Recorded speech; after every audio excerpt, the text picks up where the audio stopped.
Bien, vamos a dar inicio al webinar del día de hoy. Soy el doctor Aldo Blanco, médico internista. A nombre de SAPSA, siempre darles la bienvenida. Estamos tratando de llevarles siempre temas que son de importancia en general. El día de hoy hablaremos sobre demencia senil, básicamente enfocados en explicar y dar a conocer qué son las demencias en realidad y si es que existe solo una, que es la que siempre escuchamos, o hay varias demencias y cómo detectarlas a tiempo y saber actuar adecuadamente. Esto es más o menos el contenido que vamos a tener el día de hoy. Vamos a dar la introducción, la definición de demencias, cuáles son, cómo está en el mundo el actual la prevalencia de esta enfermedad, cómo la podemos clasificar, cómo podemos llegar al diagnóstico y, lógicamente, la prevención, que es importante. Bien, tenemos que tener claro, y es importante conocer, que la demencia, después del cáncer, después de las enfermedades cardiovasculares y de los trastornos cerebrovasculares, está en cuarta posición como uno de los problemas de salud más importantes en los países desarrollados. Y dentro de estas, en conjunto con estas otras causas, se convierten en las enfermedades crónicas que producen entre el 60 y 80% de muertes a nivel mundial. Sobre todo en países subdesarrollados, en países de bajos recursos como el nuestro. ¿Cómo podemos definir la demencia? He tratado de buscar la definición más cercana, la que pueda ser un poco más entendible y que describa mejor lo que es una demencia, que se hace en el manual de descripción de los desórdenes del estado de conciencia, de los desórdenes cognitivos, que es el DSM, en la última versión, que es el DSM-5. Aquí se define la demencia primero como un deterioro de la memoria a corto y largo plazo. Y este deterioro en la memoria está asociado a una alteración, a un deterioro también del pensamiento abstracto y del juicio, es decir, la capacidad de razonar adecuadamente. Posteriormente se asocian alteraciones en la función cortical superior, esto llamamos allá al área, digamos, de la sustancia gris, donde tenemos las funciones superiores, que son los temas de cálculo, de razonamiento, de estructuras más sistemáticas de las cosas, y que incluso van tomando también alteraciones en la personalidad, es decir, la persona la notamos como si se hubiera transformado, como si fuera otra persona, que no está con nosotros, como si se hubiera cambiado totalmente. Y a medida que va avanzando esta demencia, el daño puede ser lo suficientemente grande como para interferir, evidentemente, en los temas laborales, en la vida social, e incluso en el tema del cuidado personal. Es decir, cuando la demencia está en un estado avanzado, independientemente de cuál sea su etiología o cómo la podemos llamar, las demencias en estado avanzado llegan a incapacitar a la persona. Y eso tenemos que conocerlo porque ahí es donde tenemos que enfocarnos para saber actuar adecuadamente y tener conciencia de qué más vamos a poder hacer en el futuro sobre este tema, porque es conocido que a nivel, si hablamos de estadísticas, de epidemiología, por ejemplo, en Estados Unidos hay una prevalencia alta, casi el 12%. A nivel del mundo se estima que hay más de 25 millones de personas que ya tienen esta enfermedad, y quizás la data no sea la suficiente o la suficientemente exacta porque probablemente hay población con subregistro que no llega a determinarse que tienen demencias porque no tienen acceso a servicios de salud para que puedan hacer un diagnóstico adecuado. Esta estadística de por sí ya es alarmante. Sin embargo, si traspolamos a nuestra sociedad, probablemente sí tengamos valores incluso un poco más altos, sobre todo en poblaciones mayores de 65 años, donde aparentemente en los países desarrollados la tasa de incidencia va entre el 6 y el 9%. Probablemente en nuestro medio sea un poco más alto, justamente porque hay un déficit de acceso al diagnóstico oportuno y preciso de una demencia porque no hay los servicios adecuados en zonas alejadas de nuestro país. ¿Y cómo podemos clasificar a las demencias? Este es un punto sumamente importante. La demencia es un grupo de enfermedades que tiene diferente etiología, que tienen algunas cosas en común que las vamos a describir, pero que sí en medicina y en general debemos tener un concepto algo claro. Los tres grandes escenarios de las demencias son las enfermedades degenerativas primarias, que son las otras son las demencias de origen vascular, es decir, que tienen que ver con la irrigación cerebral. Y un tercer grupo son las demencias secundarias, es decir, que se preceden o hay algún factor que desencadenó la demencia. Dentro de las degenerativas primarias está la más común, que es la que todos conocemos y hemos escuchado hablar en un momento, que es la enfermedad de Alzheimer. El doctor Alzheimer es el que describió hace muchos años este tipo de demencia porque tenía algunas características especiales a nivel de las neuronas del cerebro, que ahora las vamos a describir brevemente.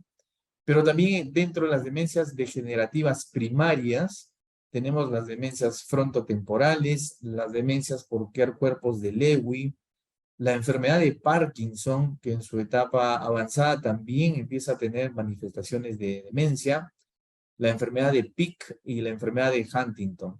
Son un grupo de enfermedades degenerativas primarias que afectan el encéfalo y que traen consigo el deterioro cognitivo y todo lo que mencionamos, que hacen en conjunto la definición de una demencia. Entonces, el primer concepto que debemos que tener es, demencias tienen varios grupos digamos, de agrupaciones o varios grupos de clasificación, dentro de las cuales las primarias, la más importante es la enfermedad de Alzheimer, pero no es la única demencia. Entonces, no podemos ni debemos clasificar a todas las personas que tienen sintomatología de demencia, no podemos decir rápidamente que se trata siempre de un Alzheimer, sin previamente haber hecho un diagnóstico clínico, un diagnóstico adecuado. Dentro de las demencias vasculares están las demencias de la variante frontal, la demencia semántica, la fascia progresiva primaria. Esto básicamente se describe en función de las áreas que son afectadas cuando hay trastornos o lesiones vasculares. Si la lesión es a nivel frontal, evidentemente vamos a tener signos neurológicos de un déficit del área frontal, prefrontal. Si hablamos de una fascia progresiva, son pacientes que han tenido alguna lesión vascular que no les permite, por ejemplo, tratar de describir lo que están pensando, es decir, tienen alguna palabra o una frase dentro del cerebro, pero no la pueden expresar. Eso es lo que se denomina afasia. Y dentro de un tercer grupo, que son las demencias secundarias, están básicamente las que son asociadas a algunas enfermedades no controladas. Por ejemplo, el hipotiroidismo, la deficiencia de algunas vitaminas, de algunos folatos, la deficiencia de vitamina B12 produce un tipo de demencia secundaria, el consumo excesivo de alcohol produce una demencia secundaria, enfermedades infecciosas crónicas que se asientan en las meninges, en el cerebro, como la tuberculosis, etcétera, producen demencias secundarias, es decir, son secuelas o consecuencias de enfermedades, por eso que hablamos de demencias secundarias. Pero hablemos un poquito de las demencias primarias y hablemos de la que es la más frecuente y la que escuchamos permanentemente, que es la enfermedad de Alzheimer. Que la podemos describir o la podemos escuchar como una enfermedad de Alzheimer, la demencia senil tipo Alzheimer o la demencia degenerativa primaria de Alzheimer, que sería la definición más correcta porque nos está indicando que efectivamente es de tipo primario y es degenerativo. Y tiene dos tipos de presentación. Una cuando se da en menores de 65 años, cuando ahí hablamos de una demencia de Alzheimer presenil, y otra cuando es después de los 65 años, que es un Alzheimer de tipo senil. Las áreas afectadas en el cerebro, cuando se hace estudio de neuroimagen, se ve que son básicamente las áreas de la parte cortical, es decir, de las funciones superiores, las áreas del hipocampo que tienen relación con la memoria, tienen relación con la imaginación, con la creación de imágenes, el área de la amígdala, que tiene relación con la sensación y con los sentimientos que puedan tener. Por eso un paciente con Alzheimer pareciera una persona que no tiene ninguna o no muestra algún tipo de sensación diferente o de sentimiento diferente, ¿no? Son personas que tienen una expresión de indiferencia, finalmente no sabemos qué pueden estar sintiendo. Justamente por la afectación de estas áreas, se afecta el lóbulo temporal, que tiene mucho que ver con los estados de memoria, y el locus ceruleus, que tiene que ver básicamente con la capacidad de generar juicios sobre alguna situación. En los pacientes que tienen Alzheimer, entre un 75 hasta 85% de las pérdidas de las neuronas colinérgicas en un área del cerebro muy específica es la que hace característica a la enfermedad junto con los depósitos de una sustancia que vamos a describir más adelante. Esto es para darnos una idea, vean ustedes, de un corte de un área del cerebro donde podemos distinguir un corte de un cerebro normal, ¿no es cierto? No, permítanme. Aquí está un corte de un cerebro normal, básicamente para ver dónde está en el área del lenguaje, el área de la memoria. Y fíjense lo que sucede en un cerebro de una persona con Alzheimer. Hay degeneración, pérdida de neuronas y disminución de las áreas justamente ligadas a la memoria, ligadas al lenguaje. Y otras más que son las que hacen la característica del comportamiento de una persona con Alzheimer. Bien. Vamos a seguir. ¿Cuál es la epidemiología en realidad? En nuestro medio no hay muchos estudios grandes como se hacen en otros países. Lo que sí se tiene bien claro es que la frecuencia es mayor conforme aumenta la edad, pero se ha descrito personas que tienen inicios de Alzheimer incluso a los 40 años. En las personas de sexo masculino, en los hombres, es más frecuente que se presente esta enfermedad antes de los 80 años, a diferencia de las mujeres, que es más frecuente que se presente después de los 80 años. Y de todas las demencias que acabamos de describir, el 60-80% de pacientes que tienen demencia son básicamente enfermedad de Alzheimer. Es decir, esta es la demencia más frecuente, de presentación más frecuente a nivel mundial. Las tasas de incidencia que comentaba hace un momento, por ejemplo, en Estados Unidos llega hasta el 12.5% de personas mayores de 65 años tienen diagnóstico de la enfermedad. En la China es un poco menor, llega al 4.8%. En Perú no hay un estudio grande que nos pueda dar una tasa, un indicio, un número claro de cuál es la incidencia, porque en realidad podría haber muchísimos subregistros sobre estos casos. ¿Qué ocasiona la enfermedad de Alzheimer? ¿Por qué se produce? Hasta el día de hoy no existe un dato claro, contundente, que nos pueda explicar por qué se produce la enfermedad de Alzheimer. Se sabe sí, dentro de todos los estudios que se han hecho, que está muy relacionada a componente genético. Incluso se han localizado algunos defectos en algunos cromosomas, como en el cromosoma 14, 19 y 21. Se conoce además que hay cierta predisposición, lo que llamamos en genética, que es una característica autosómica dominante a nivel del cromosoma 21, donde hay una mutación puntual, y en el cromosoma 14. ¿Qué quiere decir autosómica dominante? Quiere decir que si en una familia el papá o la mamá tienen enfermedad de Alzheimer, hay una posibilidad de que los hijos hereden estas mutaciones, estos defectos cromosómicos, porque son autosómicos dominantes. Hay otras, digamos, otros estudios que demuestran que hay partes específicas en algunos cromosomas que los tienen diferenciados con algunos códigos que relacionan más la incidencia de Alzheimer en grupos familiares, y esto, la tendencia es en algún momento, no muy lejano, probablemente se va a hacer algún diagnóstico de tipo genético para saber si la persona tiene o no una carga genética, algún defecto en alguno de los cromosomas que se están estudiando para saber cuál va a ser el futuro de esta persona para tomar alguna acción en tratar de enlentecer o en tratar de que se manifieste la enfermedad como tal. En Perú, les comentaba, lo que podemos sacar como dato es de la Asociación Peruana de Enfermedades de Alzheimer y otras demencias, es que aparentemente el 10% de la población adulta mayor padece llamado mal de Alzheimer. El recalco probablemente no sea un dato tan real, porque no hay un estudio amplio que se haya hecho a nivel nacional que pueda recoger realmente cuál es la tasa de incidencia de esta enfermedad en poblaciones alejadas. Pero 1 de cada 10 ya es un tema alarmante, que 1 de cada 10 personas adultas mayores tengan enfermedad de Alzheimer. Y si queremos ser un poquito más específicos y saber qué es lo que pasa realmente en el cerebro para que la persona empiece a deteriorarse y lo que hace característico al Alzheimer.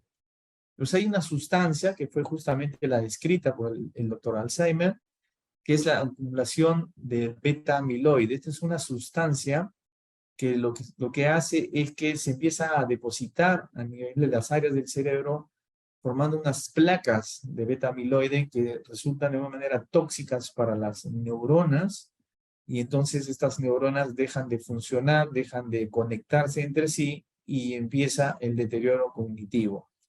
Evidentemente, el deterioro cognitivo, que vamos a describirlo, se va a empezar a notar de acuerdo a las áreas cerebrales que están siendo tomadas por las placas de beta-amiloide.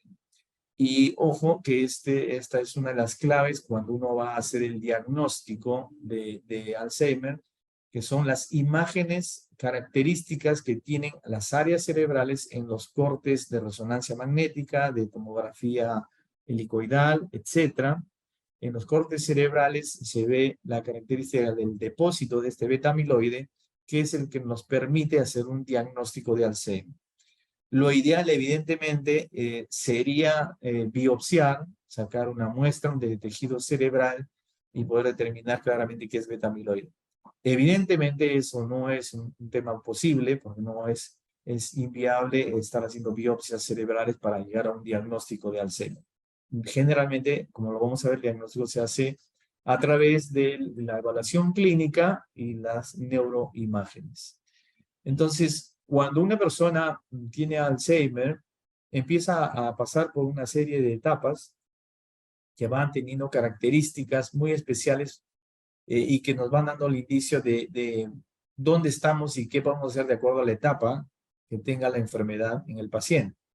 En la primera etapa, la persona no experimenta realmente problemas de la memoria, no hay signos evidentes para los médicos al momento de hacerle un test, un mini mental o un test de cuál es su capacidad mental. Entonces, cuando hablamos, si no hay nada, digamos ahí ausencia de daño cognitivo, ¿por qué llamaríamos Alzheimer en una primera etapa? Porque esto se determina básicamente en personas que tienen antecedentes familiares que tienen Alzheimer y se les hace neuroimagen, y en la neuroimagen se empieza a ver algunas áreas con depósito de amiloide, algunas áreas de placas de depósito de amiloide, y que nos hace pensar de que esta persona tiene la enfermedad, pero que está en etapa 1 porque todavía no hay daño cognitivo. ¿Cuánto tiempo pasa normalmente entre que la persona empieza a tener un daño, digamos, que sea ya visible o que sea descubierto al momento de hacer un examen clínico? Puede ser entre 3 a 6 meses hasta un año. Y cuando ya empieza el deterioro cognitivo, se habla de que el paciente normalmente va a llegar a pasar las 6 o 7 etapas de la enfermedad en aproximadamente 6 a 7 años. Pero esto es un tema relativo, también hablamos solamente de estadísticas, porque hay casos puntuales donde hay personas con Alzheimer que tienen muchos más años, pero están, digamos, anclados en fases de deterioro avanzado. Pues sigamos, la segunda etapa ya hay una disminución cognitiva muy leve, es decir, el individuo, la persona, nota ciertas fallas en la memoria, se olvida de algunas palabras al momento de querer expresarlas, o se olvidan los nombres de algunos lugares o sitios o nombres de objetos, etcétera, que son en teoría de uso común, diario, pero se les va el nombrecito, ¿no? Eh, Generalmente esto lo detectamos cuando hacemos un examen médico y tratamos de diferenciar entre un tema de deterioro cognitivo o un tema de alteración de la concentración, una alteración de la atención, que también se puede confundir en estados de estrés, de ansiedad y todo lo demás. Por eso es que esto es básicamente determinado cuando se hace algunos test especiales que van dirigidos a descubrir si es que está habiendo o no ya algún deterioro.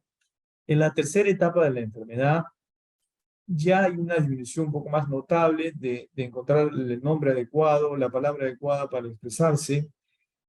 Hay una capacidad ya más reducida para recordar, retener números, retener nombres.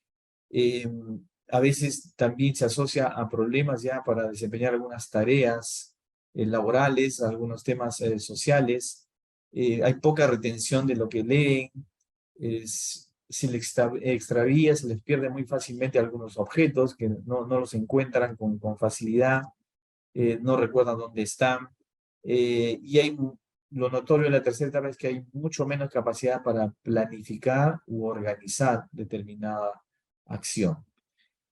En la cuarta etapa de la enfermedad ya hay una disminución cognitiva moderada, es decir, ya hay una falta de memoria de acontecimientos recientes, es decir, la persona se puede olvidar si tomó desayuno o si almorzó. Uno le pregunta a media tarde si almorzó y no sabe dar respuesta, no se acuerda si lo hizo o no. Ya hay dificultad para hacer tareas complejas. Se empieza a olvidar incluso de alguna historia personal, a confundirse de datos sobre su persona en sí, de cuántos años tiene, dónde nació, etcétera.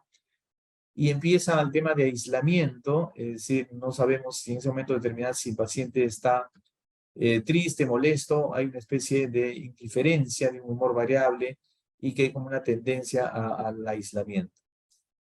Cuando estamos en la quinta etapa ya es una disminución severa de la parte cognitiva.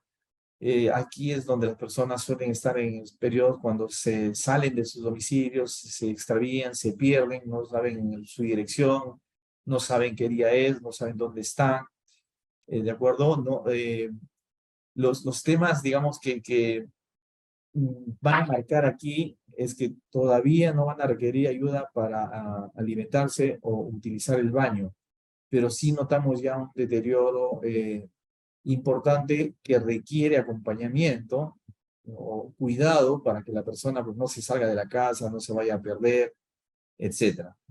Cuando entramos a la sexta etapa de disminución realmente severa, ya hay un tema de un paciente que está desconectado prácticamente del entorno, es decir, no sabe dónde está ni quién es, tiene muy poca posibilidad de reconocer a las personas, ya desconoce incluso a familiares cercanos, a sus hijos, hermanos, etc.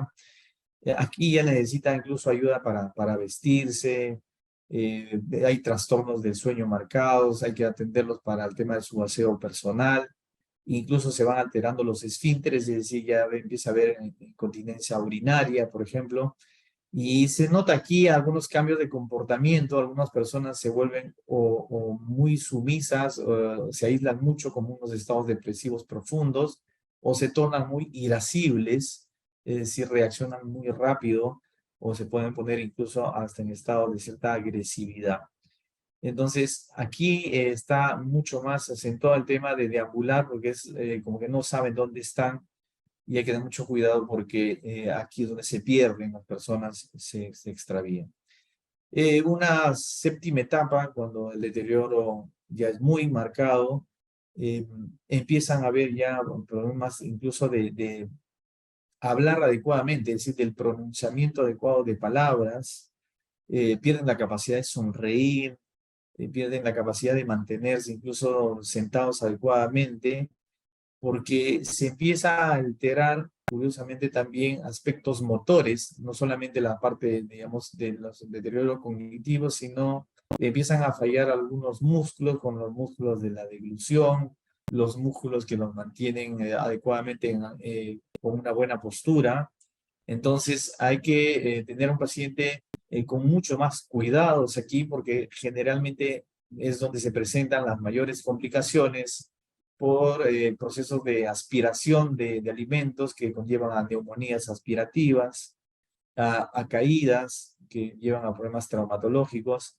Y finalmente eso es lo que a veces desencadena la muerte del paciente, que son las complicaciones que se dan en las etapas avanzadas del Alzheimer, más no así la enfermedad propia, sino las complicaciones que vienen junto a un cuidado inadecuado de un paciente que esté en una etapa avanzada de esta enfermedad. Entonces, volvemos al tema ahora. Si bien esta es la enfermedad más frecuente, la demencia más frecuente, comentábamos que había otras que estaban dentro del grupo de las degenerativas primarias, y otra de las que tiene cierta incidencia es la demencia por cuerpos de Lewy. Estas son unos depósitos microscópicos diferentes al beta amiloide, que han sido denominados como cuerpos de Lewy, que se encuentran en las neuronas corticales, y estas sí son más, digamos, diferenciadas porque son inclusiones citoplasmáticas, es decir, son imágenes que se ven al microscopio como inclusiones dentro de las mismas células, que tienen una característica muy particular, y que aparecen también agrupadas en algunas partes, y se puede confundir con algunas enfermedades, porque puede esto también aparecer en algunas enfermedades degenerativas.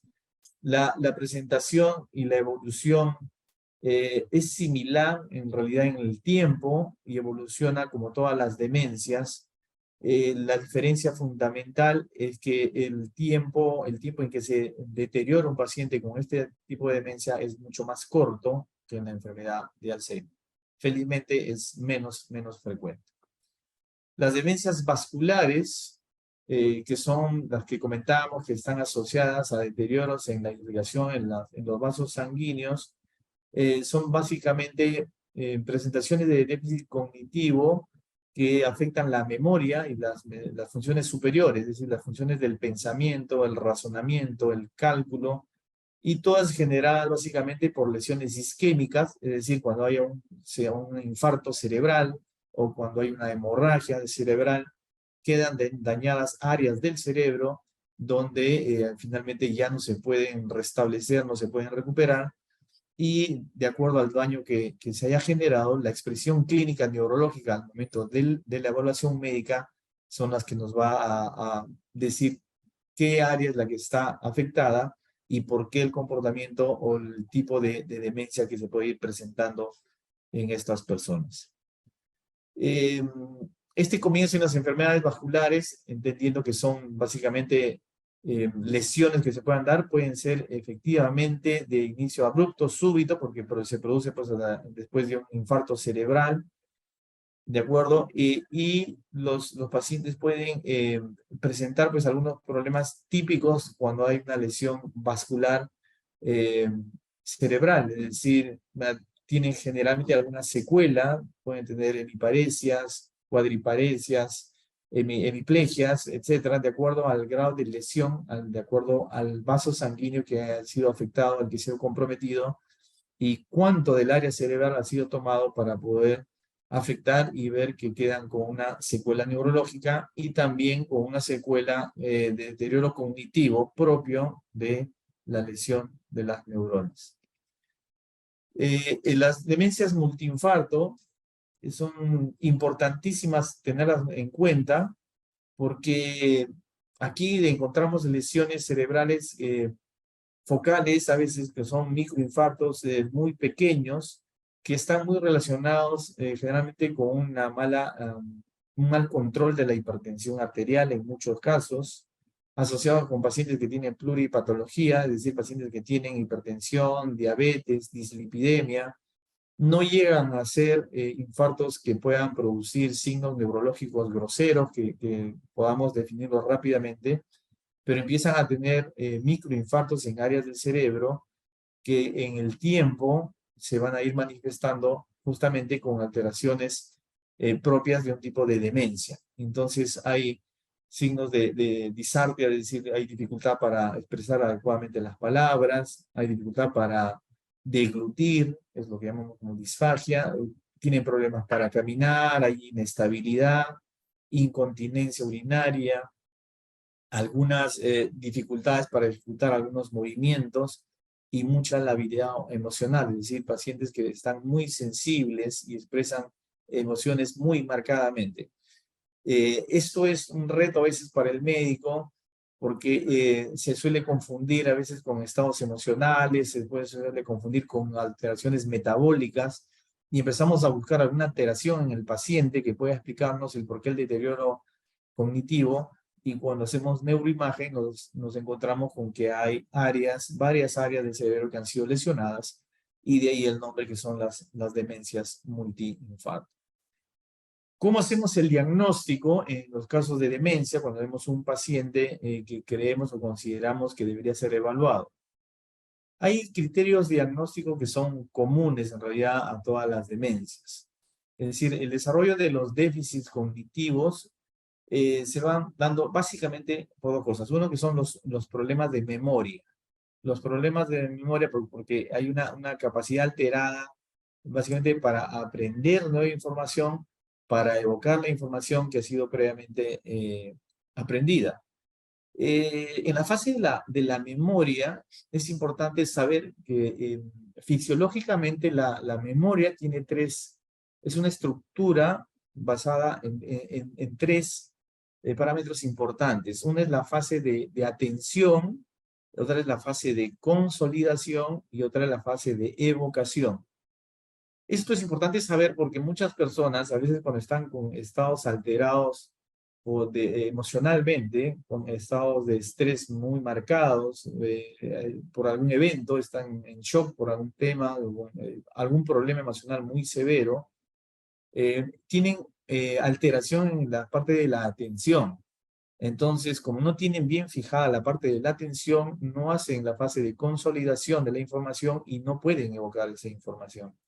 Entonces, si uno empieza a hacer un examen neurológico a un paciente, podemos en un momento determinar de que se olvidan de algunas indicaciones que le damos, de recordar algunas palabras que le podemos decir para que nos puedan repetir, pero no estamos efectivamente frente a alguien que tenga demencia, sino hay que saber distinguir si eso es un trastorno de la atención por algún tema emocional.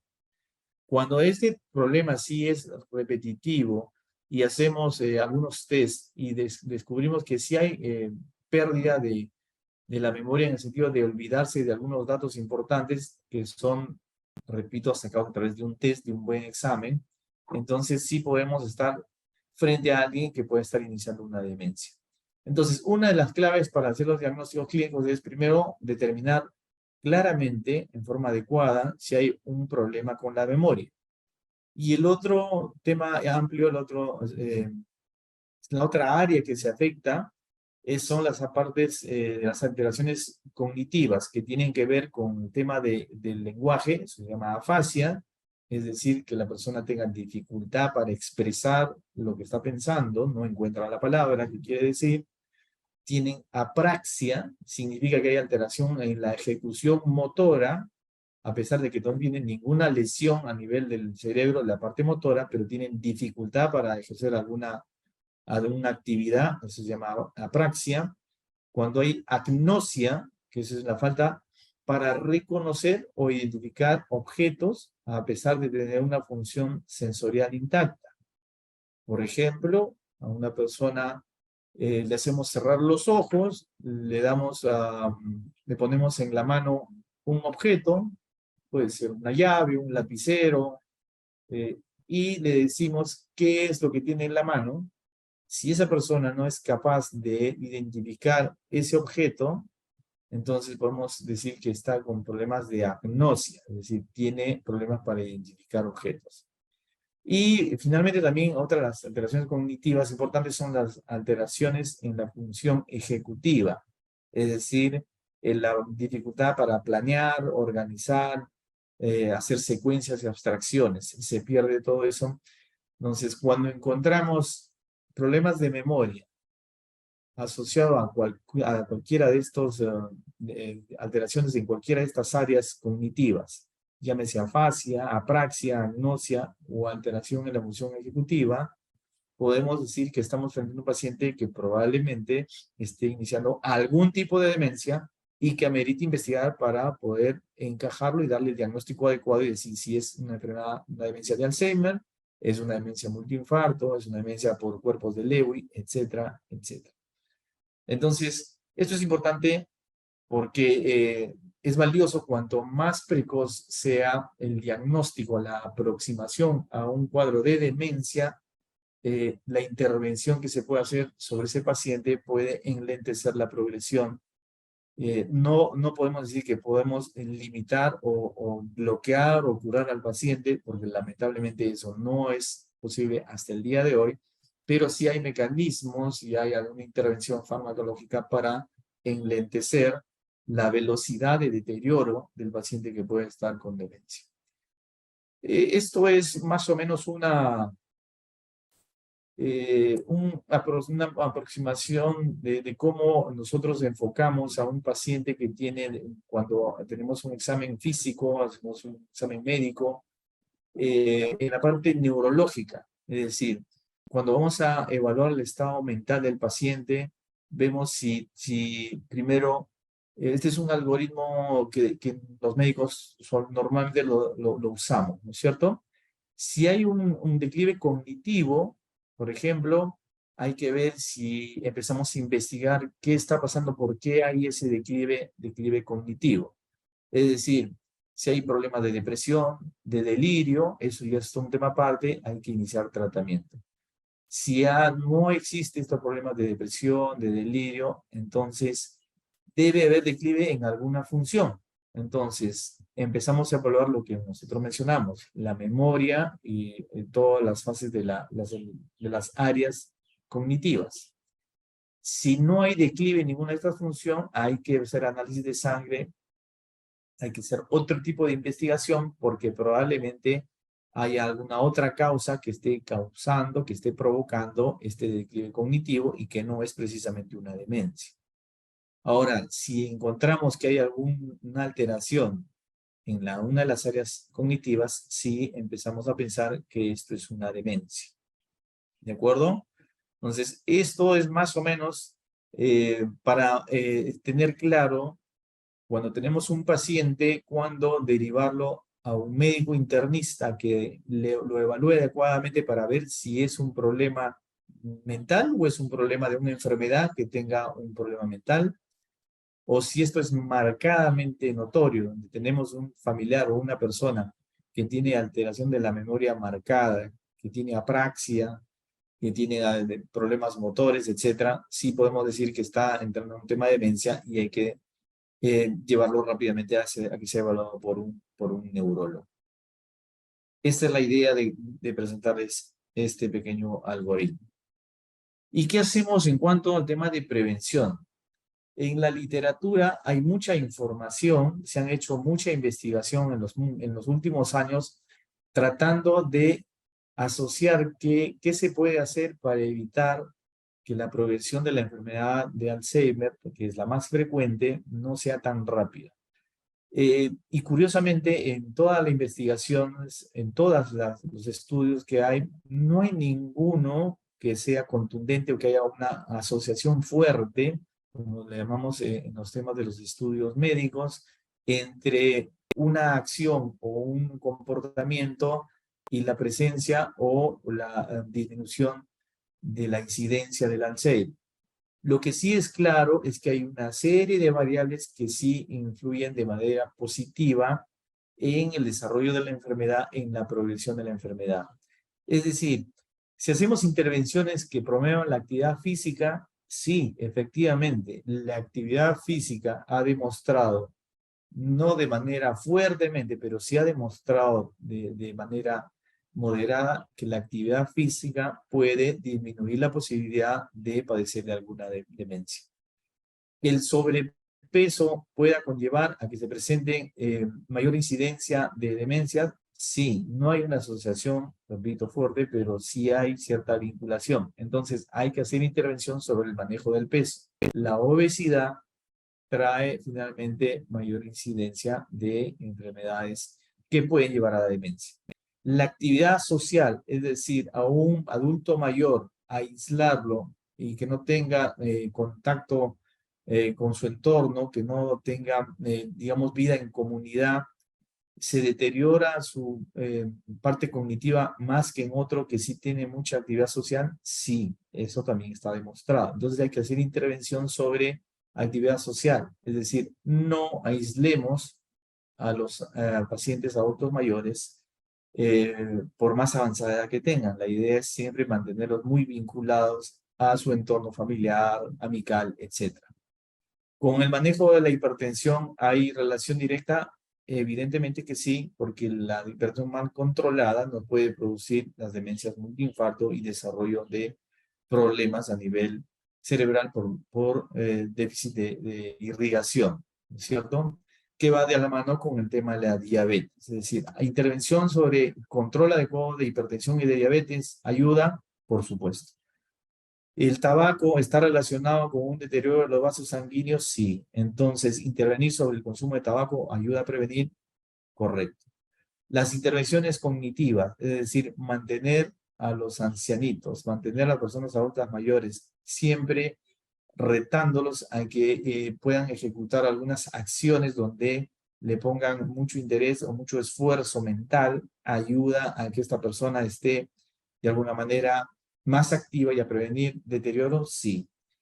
¿Qué se aconseja? Por eso, la persona que estudia, se ha hecho algunos estudios, algunas investigaciones, donde personas adultas mayores que han iniciado algunas carreras, profesiones, estudios de algún tipo, sí tienen menos incidencia de demencias, porque aparentemente el tener activo el cerebro en nuevo conocimiento, en nueva información, pues nos mantiene de alguna manera protegido contra el deterioro del cerebro.